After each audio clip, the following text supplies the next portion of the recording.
Halo, selamat sore Fikri. Halo, selamat sore. Salam kenal ya, aku Naila dari SES. Nah, di podcast kali ini kita bakalan ngobrol santai aja kali ya. Oke, Oh, sebelumnya boleh nih perkenalkan dulu diri kamu ke teman-teman nanti yang bakal dengerin. oke. Halo teman-teman. Jadi mungkin perkenalan ya, nama aku Muhammad Fikri Fauzi. Aku dari jurusan S1 MBTI Telkom University angkatan 2020. Dan aku juga sebagai awardee dari beasiswa JFLS, Jabar Future Leader Scholarship 2020, aku angkatan 2020 sebagai beasiswa S1 penuh 4 tahun. Keren banget ya. Nah, kira-kira sebelumnya kamu sebelum ikut beasiswa JFLS ini tuh pernah ikut beasiswa apa aja nih? Oke, jadi buat pengalaman beasiswa itu aku pas jadi maba itu pertama kali nyoba ikut beasiswa itu langsung ke JFLS dan ternyata alhamdulillah di percobaan pertama itu aku langsung dapet gitu beasiswa. Jadi ya alhamdulillah. Jadi buat pengalaman beasiswa aku sebenarnya baru ikut JFLS doang gitu. Keren banget ya, baru daftar langsung bisa dapet gitu. Nah, karena kamu penerima beasiswa JFLS, apa sih hal yang kamu tahu tentang beasiswa ini tuh? Oke, jadi JFLS itu kepanjangan dari Jabar Future Leader Scholarship. Ini tuh program bantuan biaya pendidikan tinggi dari Pemprov Jawa Barat untuk masyarakat Jawa Barat yang menempuh pendidikan dari mulai jenjang D3, D4, S1, S2 hingga S3 yang memang mereka ini memiliki prestasi di bidang akademik maupun non-akademik. Nah, beasiswa ini juga diselenggarakan setiap tahun oleh Pemprov. Karena mungkin aku itu di angkatan 2020, terus untuk yang angkatan 2021 itu udah terselenggara dan udah udah dapet pemenang-pemenangnya. Nah, beasiswa JFLS ini ada 2 jenis, yaitu bantuan biaya pendidikan akademik. Ini tuh untuk bantuan biaya pendidikan bagi mereka yang daftar di jenis beasiswa S1 penuh itu selama 4 tahun. Lalu ada yang S2, D3, D4 sama S3. Nah, terus juga ada percepatan akses pendidikan tinggi itu untuk mahasiswa baru maupun mahasiswa ongoing. Nah, selain itu ada juga bantuan biaya pendidikan yang sifatnya itu non-akademik seperti dari prestasi keagamaan, dari prestasi olahraga, prestasi seni budaya. Oh, jadi banyak juga ya jenis-jenis beasiswa yang ada di JFLS itu. Terus aku mau tanya juga nih, apa sih alasan kamu daftar beasiswa ini? Oke, alasan aku daftar JFLS itu karena emang JFLS ini kan disediakan ya khusus untuk masyarakat Jawa Barat. Nah, jadi sebagai anak Jawa Barat itu aku kayaknya memiliki hak nih buat daftar JFLS. Terus kenapa sih gak dicoba? Nah, awalnya itu aku emang pengen banget gitu ya dapat beasiswa. Terus aku dapat info, terus aku daftar juga. Nah, jadi aku pikir itu saingannya karena emang Jawa Barat, jadi aku pikir tuh gak terlalu banyak ya.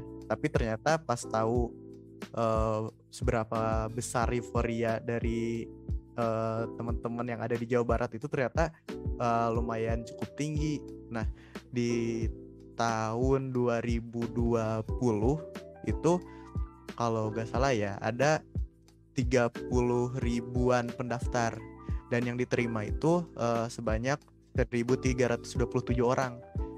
Nah, di situ Pemprov juga nyediain uang sekitar 29 miliar rupiah untuk JFLS di angkatan 2020.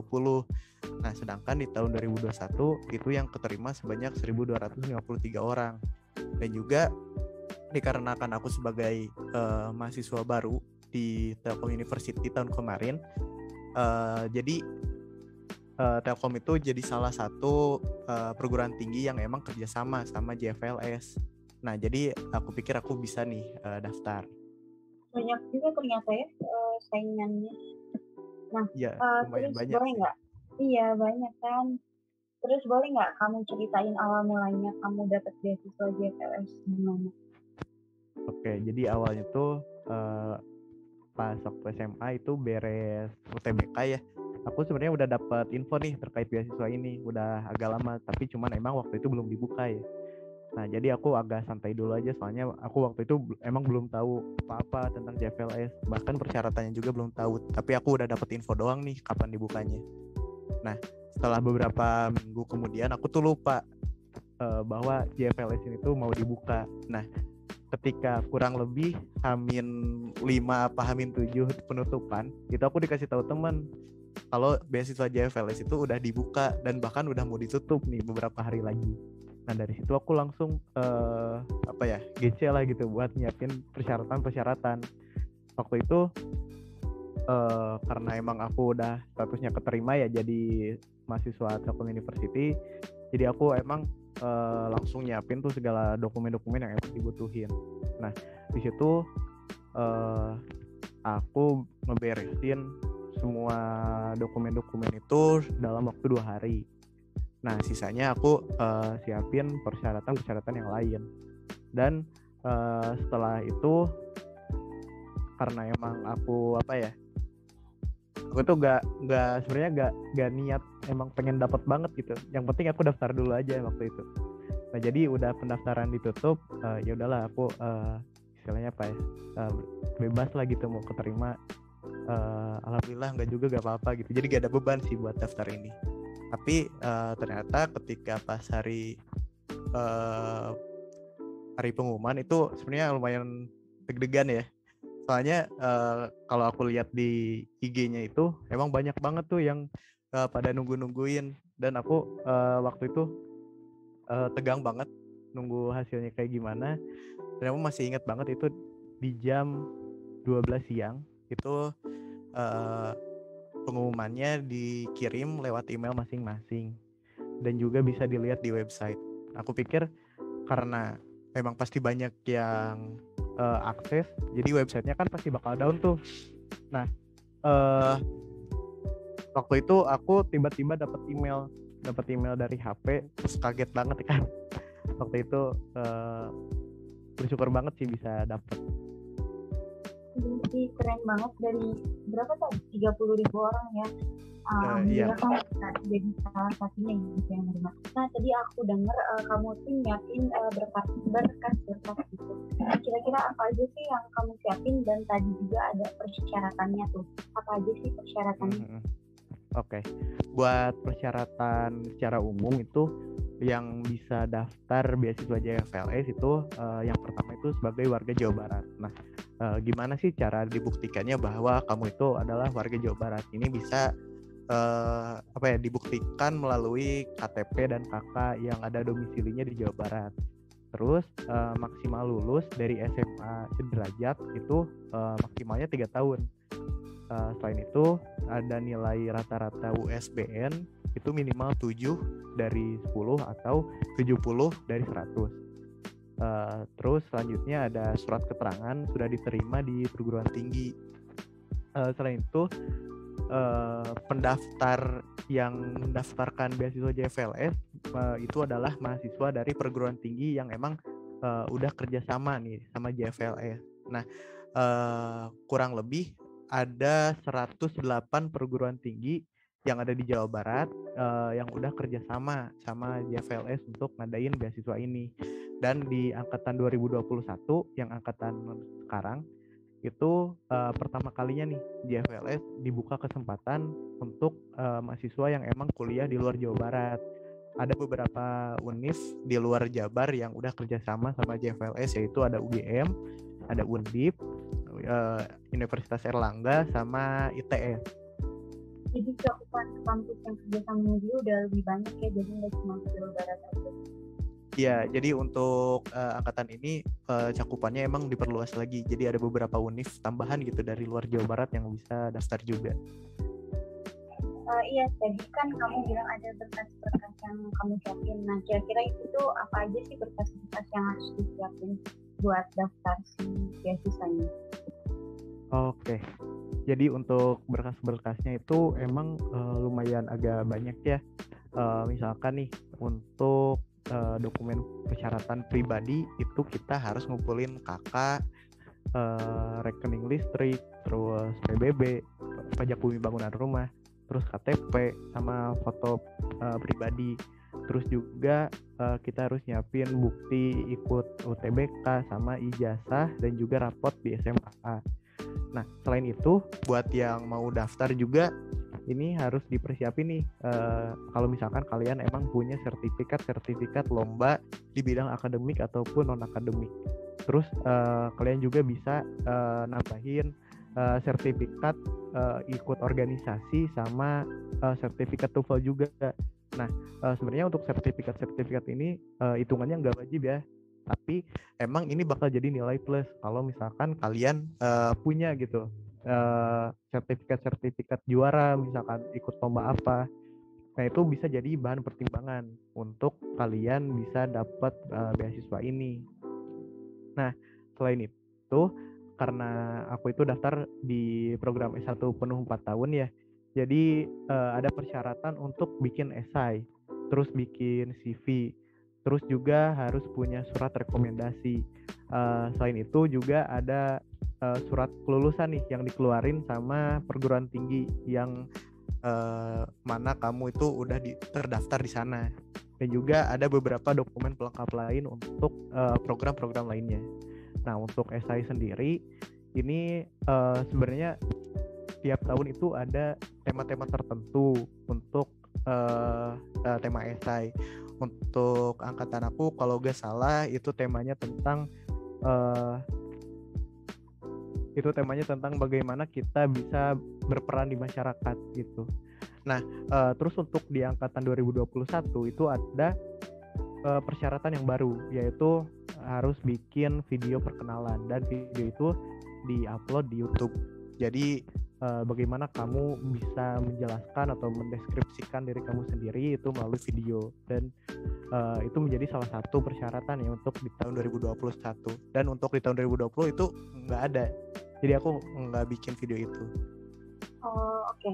Nah, selain tadi persyaratan tadi, ada nggak sih kayak ketentuan khusus buat jadi penerima beasiswa ini? Oke, jadi untuk ketentuan khusus itu emang ada ya. Jadi dari beberapa jenis beasiswa yang tadi udah disebutkan, nah itu tiap jenisnya memiliki persyaratan khusus. Misalkan untuk beasiswa S1 penuh itu pendaftarnya berasal dari 11 perguruan tinggi akreditasi A di Jabar dan 4 perguruan tinggi akreditasi A di luar Jabar. Terus misalkan untuk pendaftar di program S2 sama S3 itu skor TOEFL syaratnya menjadi wajib minimal dengan skor 500 ya kalau aku gak salah, itu bisa daftar. Terus juga untuk percepatan akses pendidikan tinggi itu usia maksimalnya ada di 25 tahun untuk mahasiswa ongoing, dan juga minimal IPK itu ada di 3,0 dan 4,0 skala itu ya. Jadi sebenarnya untuk tiap-tiap jenis beasiswa itu beda-beda tergantung kemana kalian daftarnya. Nah, kalau benefit yang kamu dapat sebagai penerima beasiswa JFLS ini itu apa sih? Oke, untuk benefitnya itu yang utama tentunya ya kita bisa dapat biaya pendidikan. Nah, itu emang sangat menunjang banget untuk proses perkuliahan. Itu tergantung dari durasinya juga. Kalau misalkan aku nih daftar S1 4 tahun, jadi aku dapat untuk selama 4 tahun. Dan juga mungkin untuk program-program lain itu menyesuaikan dengan durasi waktu masing-masing jenis. Selain itu ada juga nih program pendampingan atau karena sekarang memang pendidikan itu sifatnya online ya. Jadi ada online training ya, yang diselenggarakan setiap tahun. Jadi setiap universitas itu setiap tahun diadakan semacam challenge ya atau tugas gitu dari penyelenggara beasiswa untuk mengadakan event-event tertentu. Misalkan untuk yang baru-baru ini ketika libur semester kemarin, kita dari penerima beasiswa JFLS Telkom University itu mengadakan webinar. Nah, sebenarnya untuk kegiatannya itu nggak cuma webinar ya. Untuk misalkan di universitas-universitas lain itu ada yang mengadakan pertunjukan seni, ada yang menunjukkan perlombaan dan lain-lain. Nah, tapi untuk dari Telkom University itu kita kemarin mengadakan webinar mengenai digital marketing. Jadi benefit dari JFLS ini sendiri bisa membuat kita dituntut untuk lebih aktif ya sebagai mahasiswa gitu. Oke, nah tadi kan kalau kamu daftar dari semester 1 ya, dari kelas maba, jadi dapat beasiswanya full gitu. Nah kalau misalnya aku nih, kan udah angkatan 2020, terus udah udah semester 3 ya berarti sekarang, bisa nggak sih kalau misalnya daftar beasiswa gitu juga? Bisa dong. Jadi untuk karena aku waktu itu kan maba ya, jadi aku daftarnya emang masih punya kesempatan nih untuk daftar di program S1 penuh. Nah, tapi untuk mahasiswa ongoing itu tetap ada kesempatan untuk dapat beasiswa JFLS. Nah, nama jenisnya itu ada percepatan akses pendidikan tinggi. Nah, ini tuh berlaku untuk mahasiswa dari D3, D4 dan juga S1. Nah, untuk masa durasi dari beasiswanya itu sendiri selama 1 tahun. Nah, seperti yang aku tadi sebutin, usia maksimal untuk daftar beasiswa ini yaitu di usia 25 tahun dan juga ada batasan nih untuk IPK minimal IPK-nya itu 3,0 untuk daftar ke beasiswa jenis percepatan akses pendidikan tinggi. Nah, setelah kamu dapetin beasiswa ini, ada hal yang berubah nggak sih dari kehidupan kamu, misalnya kayak lebih termotivasi gitu untuk belajar atau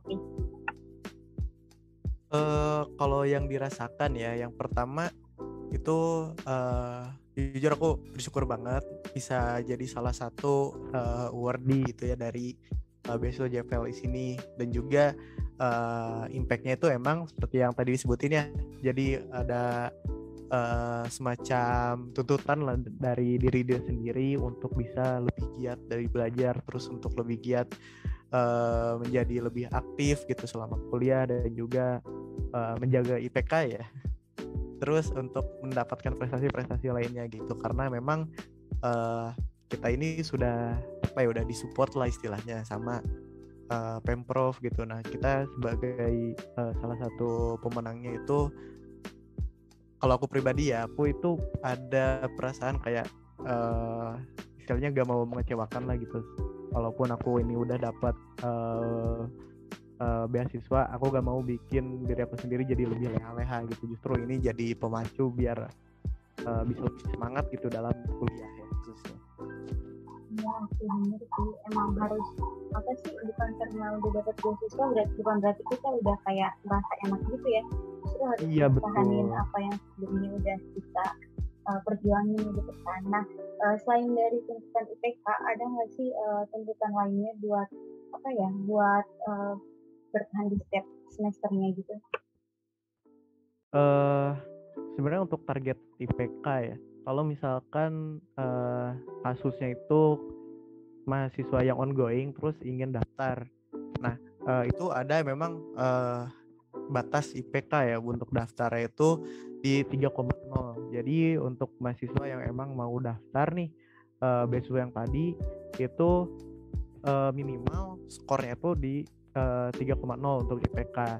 Nah, terus untuk yang udah dapat beasiswa S1 penuh 4 tahun, IPK 3,0 itu jadi istilahnya dianjurkan lah untuk memperoleh nilai yang lebih baik gitu dari 3,0 ini untuk di atas. Jadi IPK yang diperoleh itu sebenarnya nggak terlalu mempengaruhi ke perolehan beasiswa, tapi memang ada anjuran dari Pemprov Jabar ya untuk penyelenggara JFLS ini untuk bisa lebih memaksimalkan lagi nih proses kuliah untuk mendapatkan IPK yang emang lebih baik di semester-semester yang akan datang gitu. Jadi sebenarnya untuk persyaratan itu IPK 3,0 itu ada di untuk mahasiswa yang ongoing yang ingin mendaftar dan juga di jenjang S2 dan S3 yang ingin mendaftar.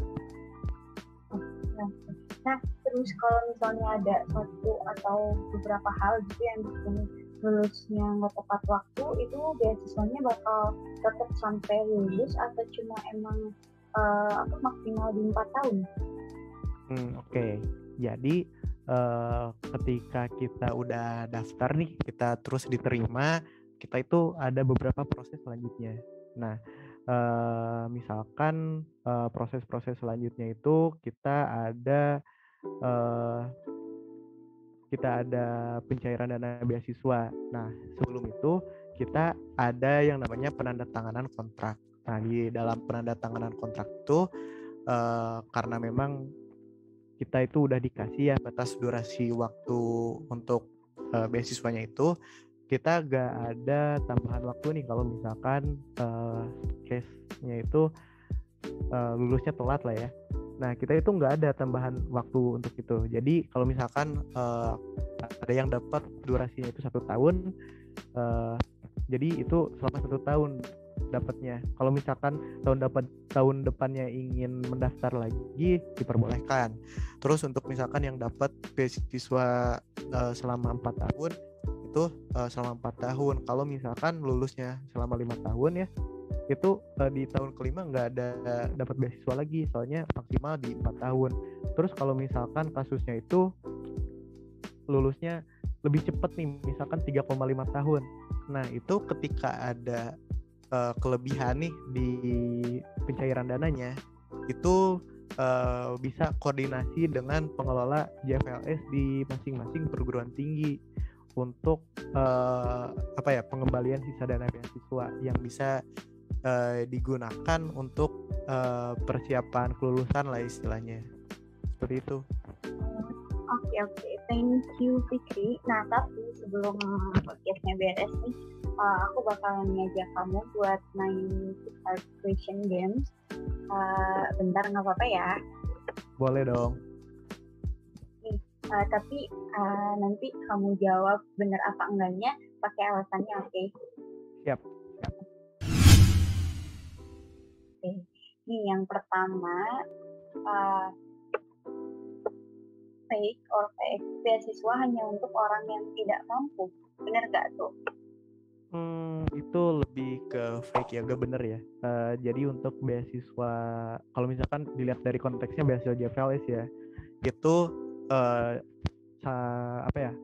kondisi finansial itu bukan jadi satu faktor utama gitu untuk menentukan kelulusan. Tapi kalau misalkan kita lihat dari keterangan resminya JFLS, itu mahasiswa yang mendaftar itu dititik beratkan pada prestasi yang telah dicapai, dan juga ada urutan anak di keluarga yang juga ikut mempengaruhi dari penilaian gitu. Jadi untuk apakah beasiswa ini untuk orang yang mampu saja atau yang tidak mampu saja, itu bukan jadi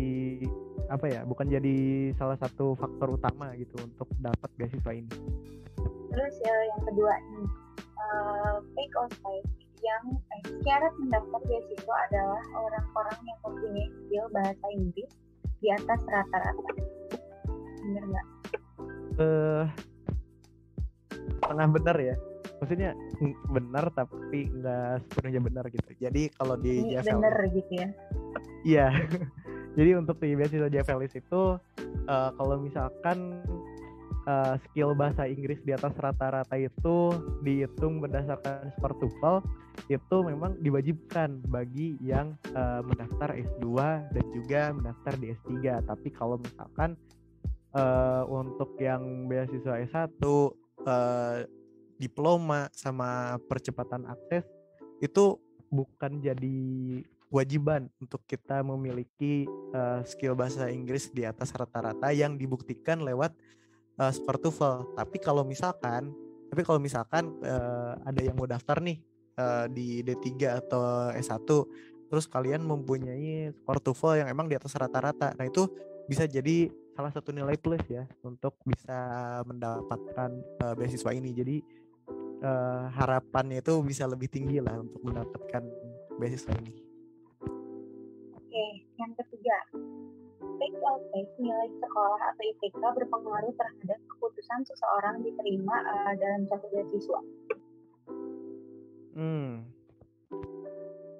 Fakta ya. Jadi untuk yang mendaftar beasiswa ini kan ada persyaratan-persyaratan yang dinilai dari nilai ya.